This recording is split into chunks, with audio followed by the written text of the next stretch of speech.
Good morning बच्चों, कैसे हो?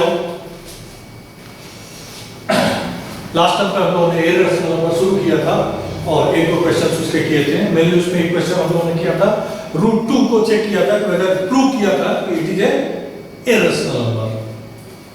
उसी कंटेक्स्ट में एक दो क्वेश्चन और आज हम लोग करेंगे। तो एक क्वेश्चन ये होता है, prove that 1/√2 is an irrational number। 1/√2 को इरेशनल नंबर प्रूव करना है। सारा कुछ प्रोसेस हमारा सेम होगा, प्रोसेस होता होगा।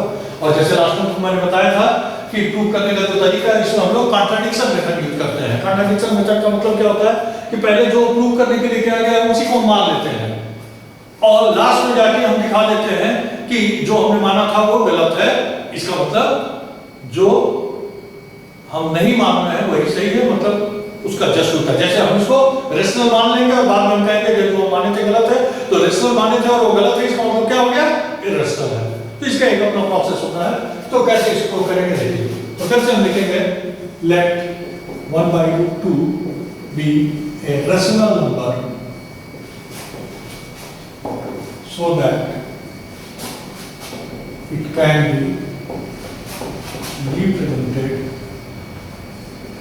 as p/q, where p and q are integers and q not equal to 0, and p and q have no common factor except 1। ठीक है, तो हमने मान लिया कि 1/√2 इज ए रेशनल नंबर। और अगर ये रेशनल नंबर है, इट मीन हम इसको रिप्रेजेंट कर सकते हैं किस तरह से? p/q के फॉर्म में, where p and q both are integers, q not equal to 0 and p and q है no common factor। अब हम आगे प्रोसीड करेंगे।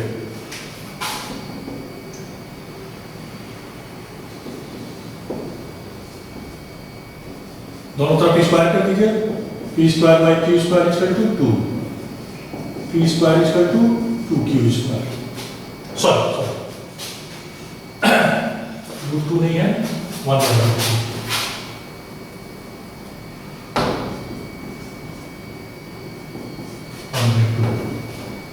क्या हो जाएगा? q² = 2p²। अब जैसे लास्ट टाइम हम लोगों ने किया था, 2p² 2 से डिविजिबल होगा कि नहीं होगा? होगा, क्योंकि इसमें 2 दिखाई दे रहा है तो ये 2 से डिविजिबल ही होगा। तो हम लिखेंगे implies 2 divides 2p²।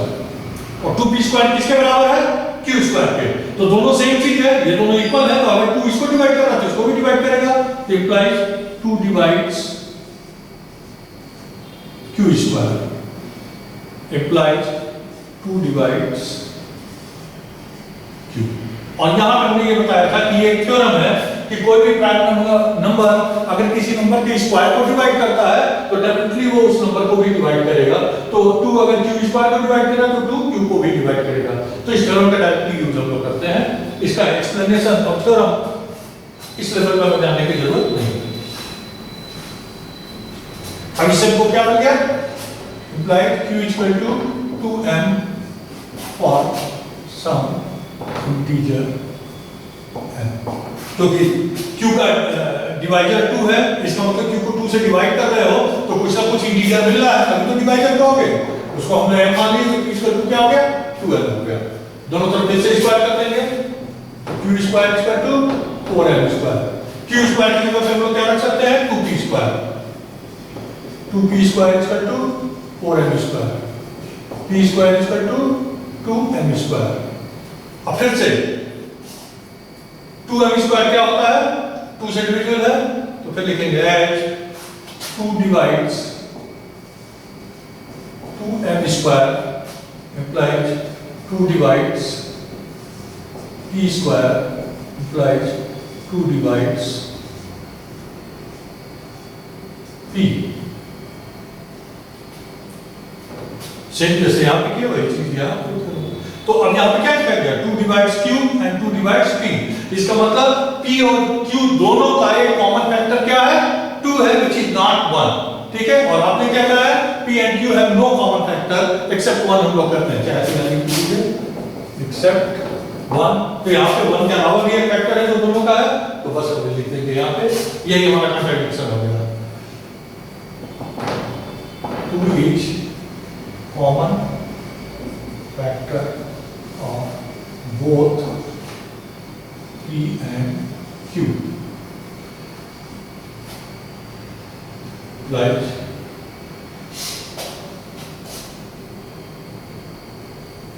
which contradict our assumption. Hence, 1 by 2 each irrational.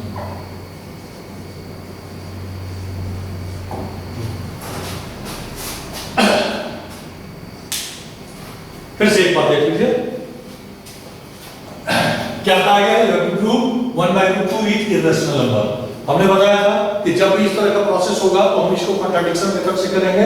तो सबसे पहले हमने मान लिया कि late 1 by 2 be a rational number, और अगर ये रेशनल नंबर है तो रेशनल नंबर की डेफिनेशन ये है कि number which can be represented as p by q where p and q both are integers, q not equal to 0 and p and q have no common factor।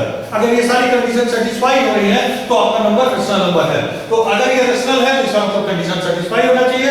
तो आपने लिख दिया so that it can be represented as p by q where p q are integer, q not equal to 0 and p and q have no common factor except 1। अब आपको यही देखना है कि क्या हो रहा है कि नहीं हो रहा है।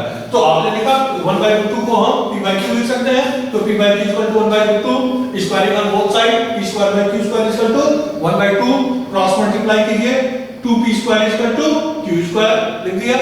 अब जब ये लिख दिया तो अब 2p स्क्वायर 2 से डिविजिबल है कि नहीं है, तो हम यहाँ पे यहाँ क्या को हम इंप्लीकेशन का साइन बता दें, एज लिखते हैं एज 2 डिवाइड्स 2p स्क्वायर, क्योंकि 2p स्क्वायर में 2 आ रहा है तो 2 उसको डेफिनेटली डिवाइड करेगा, इसका किसी प्रूफ की जरूरत नहीं है। तो 2 डिवाइड 2p स्क्वायर, और 2p स्क्वायर किसके बराबर है, q स्क्वायर के बराबर है। It means 2 divides q square, it means 2 divides q। यहां पे थ्योरम इन्वॉल्व है, और थ्योरम क्या है कि कोई भी प्राइम नंबर अगर किसी नंबर के स्क्वायर को डिवाइड करता है तो डेफिनेटली वो उस नंबर को भी डिवाइड करता है। ये हो गया। अब 2 डिवाइड्स q का मतलब क्या हो गया, 2 इज डिवाइडेड ऑफ q, तो q by q equal to कोई ना कोई इंटीजर आना चाहिए से m, तो q इक्वल टू क्या हो जाएगा 2m। तो वही हमने लिख दिया यहाँ पे कि q equal to 2m for some integer m। फिर स्क्वायर कर लो बोथ साइड में, तो q square equal to 4m square, putting the value of q square, क्या है q स्क्वायर की वैल्यू 2p स्क्वायर, तो 2p square equal to 4m square, दोनों तरफ से 2 कैंसिल आउट हो जाएगा, p square equal to 2m square. फिर से यहाँ पे 2m स्क्वायर दिखाई दे रहा है कि ठीक डिविजिबल बाय 2, तो 2 डिवाइड्स 2m स्क्वायर, और 2m square is equal to p square, it means 2 divides p square, again 2 divides p। यहाँ पे फिर से थ्योरम इन्वॉल्व हो रहा है कि any number, any prime number divide square of a number then it must divide that number also. ये हो गया। अब यहाँ से आपको क्या मिला कि 2 divides q and 2 divides p, इसका मतलब 2 is divided of both p and q। तो ये आपने लिखा 2 is common factor of both p and q which contradict our assumption, which contradict our assumption। हमारा assumption क्या था कि p और q have no common factor, और यहाँ पे करो तो दोनों का एक common factor है। इसका मतलब क्या हो गया कि जो हमने assumption लिया था वो गलत है, और assumption हमारा क्या था 1 by 2 is rational। अगर ये गलत है इसका मतलब क्या होगा 1 by 2 is irrational। डन, कोई डाउट इसमें? कल भी हम लोगों ने रूट 2 के लिए किया था, तो जो भी अगर आज से ज्वाइन किए हो तो आप पिछले लेक्चर को भी देख लेंगे तो थोड़ा और समझ में आएगा, और इसको 2 बार 3 बार आपको देखना पड़ेगा। और जैसे कल भी मैंने कहा था कि रूट 3 रूट 5 इनके लिए प्रैक्टिस कीजिएगा, तो जब तक आप प्रैक्टिस नहीं करोगे आपको चीजें समझ में नहीं आएंगी। उसमें होता है क्या कि जो स्टेटमेंट्स है ये मिक्स अप हो जाते हैं, फिर ऊपर नीचे लिख देते हो, गलत लिख देते हो, ठीक है, और लिखते समय आपको रीजन नहीं मालूम होता है, आप रटे रहते हो तो फिर प्रॉब्लम होती है। तो उसको रटने की जरूरत नहीं है, आपको रीजन समझ में आना चाहिए कि जो स्टेटमेंट लिख रहे हो क्यों लिख रहे हो। अगर ये आपको क्लियर है तो आपके क्वेश्चंस गलत नहीं होंगे, और ये बहुत ही इंपॉर्टेंट क्वेश्चन है, तो डेफिनेटली इसको आपको करना आना चाहिए। कोई डाउट यहाँ पे? अब नेक्स्ट एक्सप्रेशन हम लोग करेंगे जिसमें 2 प्रॉपर्टी हम लोगों ने बताया था, डिस्कस किया था पहले। एक तो ये किया था कि अगर कोई प्राइम नंबर के स्क्वायर को डिवाइड करता है तो उस नंबर को भी डिवाइड करेगा। और दूसरा उसी के साथ हमने बताया था कि अगर कोई प्राइम नंबर से a और b दो नंबर है और ab का डिवाइजर अगर कोई प्राइम नंबर p है तो या तो p a को डिवाइड करेगा या तो p b को डिवाइड करेगा या a into b को डिवाइड करेगा। तीनों केस बनते हैं, इसमें से कोई भी एक हो सकता है। ठीक है, तो इसको भी हम कंसीडर करेंगे इस एग्जांपल में। तो नेक्स्ट क्वेश्चन हम लोग का है you have to prove √10 is irrational number।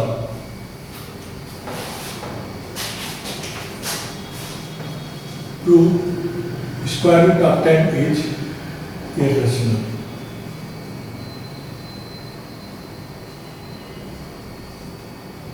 ये हमें प्रूव करना है। राइटिंग थोड़ी बड़ी खराब है, सुधारने की कोशिश करता हूँ लेकिन सुधारता नहीं है, तो अब आप लोग थोड़ा सा एडजस्ट करिए, धीरे धीरे समझ में आ जाएगा। ठीक है, फिर गंदा राइटिंग पढ़ने की आदत पड़ जाएगी।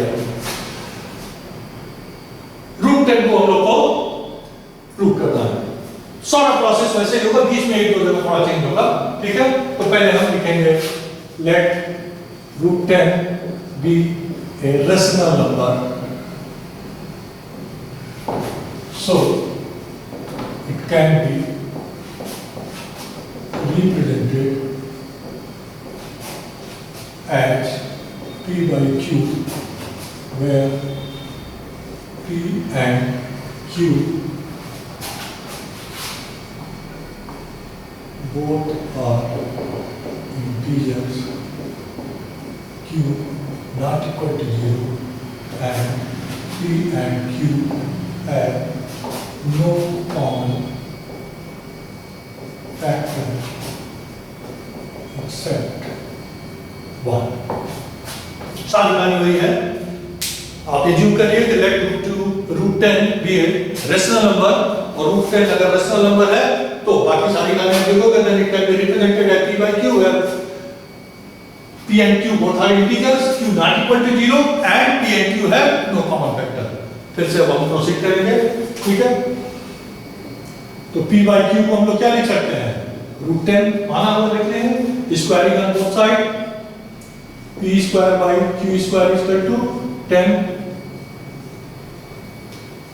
p square is equal to 10q square।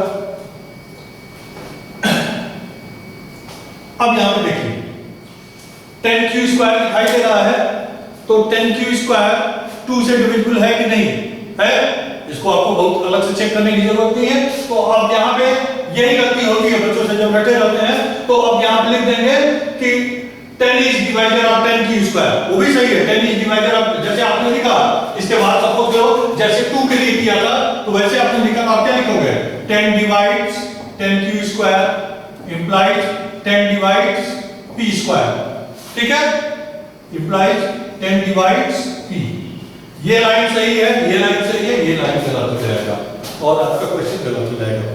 क्यों, 10q स्क्वायर है तो 10 तो डिवाइड करेगा करेगा, इसमें कोई डाउट नहीं। तो 10 डिवाइड की 10q स्क्वायर लिखे हो, बिल्कुल सही है। 10q स्क्वायर किसके बराबर है, p स्क्वायर के बराबर है। तो अगर 10q स्क्वायर को डिवाइड कर रहा है तो p स्क्वायर को भी डिवाइड करेगा, तो 10 डिवाइड्स p स्क्वायर लिखे, ये भी सही है, इसमें भी कोई प्रॉब्लम नहीं है। लेकिन ये थर्ड वन क्या लिखा है, 10 डिवाइड्स p, और आप अभी बार-बार सुन रहे हो, लेकिन जो सुन रहे हो उसमें हम क्या कर रहे हैं कि if any prime number divides square of a number then that number must be divisible by this prime number. मतलब अगर कोई प्राइम नंबर किसी नंबर a को डिवाइड a स्क्वायर को डिवाइड करता है तो वो प्राइम नंबर a को भी डिवाइड करेगा। और यहां पे आप क्या कर रहे हो, 10 डिवाइड कर रहा p स्क्वायर को, तो कह रहे हो कि 10 p को भी डिवाइड करेगा। 10 प्राइम नंबर नहीं है, हमारा थ्योरम किसके लिए है, प्राइम नंबर के लिए है। तो यहीं से आपकी कहानी पूरी गलत हो जाएगी, क्योंकि आप हटे हुए थे तो ये प्रॉब्लम आएगी। तो आपको ये ध्यान रखना है कि हम प्राइम नंबर की बात करते हैं तो यहाँ पे 10 हम यूज करेंगे। तो फिर हम क्या यूज करेंगे, 10 में से 2 निकाल लेंगे, क्योंकि आपको मालूम है 10 क्या होता है, 2 into 5 होता है, तो 2 से 2 इक्वल नहीं है। तो अब यहाँ पे फिर ये लिखेंगे as 10 divide sorry 2 divides 10q square, जिसमें कोई गलती नहीं है, 10q square को डिवाइड करेगा, implies अब ये इसके बराबर है तो 2 divides किसको, p square implies 2 divides P आ गया, 2 इज फैक्टर ऑफ P आ गया। अब हम फिर आगे करेंगे।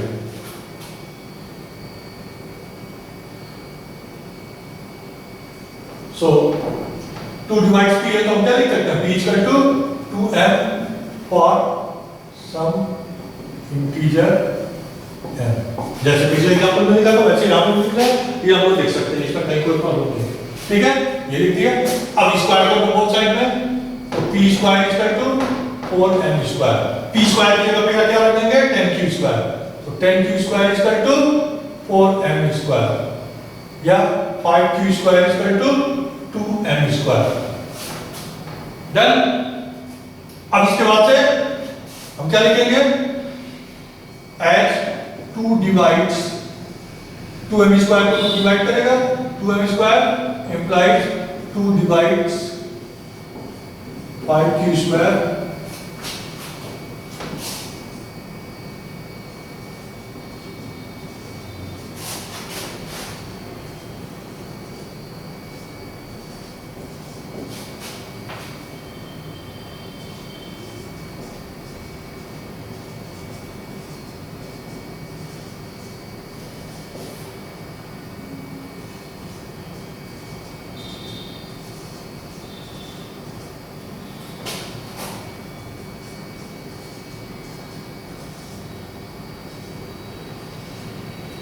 अब ये देखिए एक अच्छी चीज है।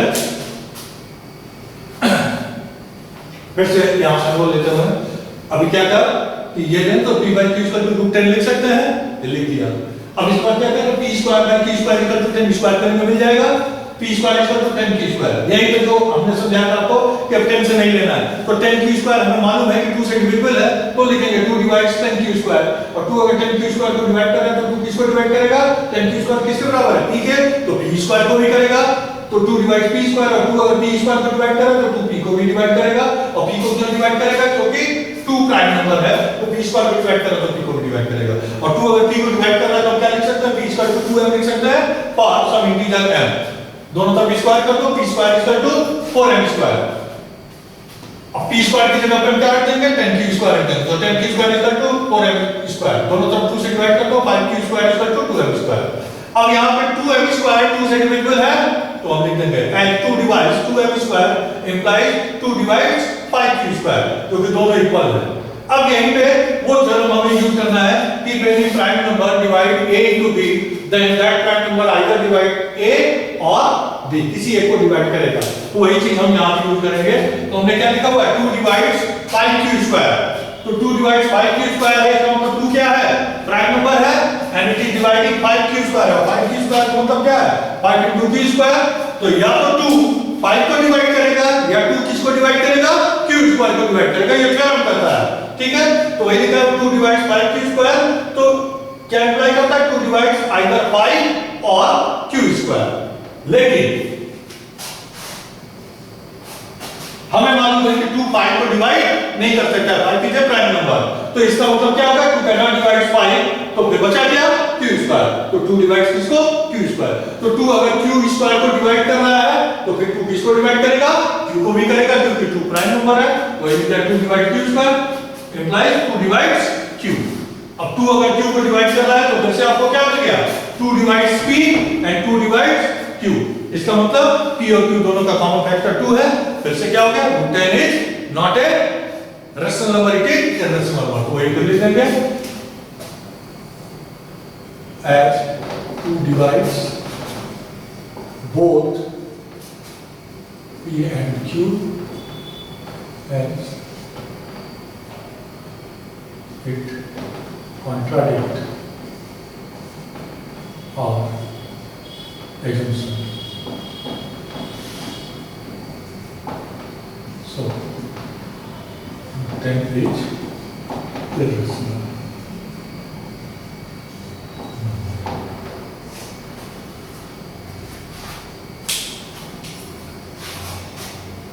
कोई डाउट हो तो इसको आप लोग एक बार और लेक्चर देखेंगे, रिवाइंड करके एक दो बार देखेंगे तो ये समझ में आ जाएगा, फिर कहीं कोई प्रॉब्लम नहीं है। तो इस तरह के जो भी क्वेश्चन सब मिलेंगे, 3-4 जितनी पॉसिबिलिटी जो मैंने डिस्कस कर लिया, अब आप उसको कर सकते हैं, इसमें कहीं कोई आपको प्रॉब्लम नहीं है। ठीक है, थैंक यू।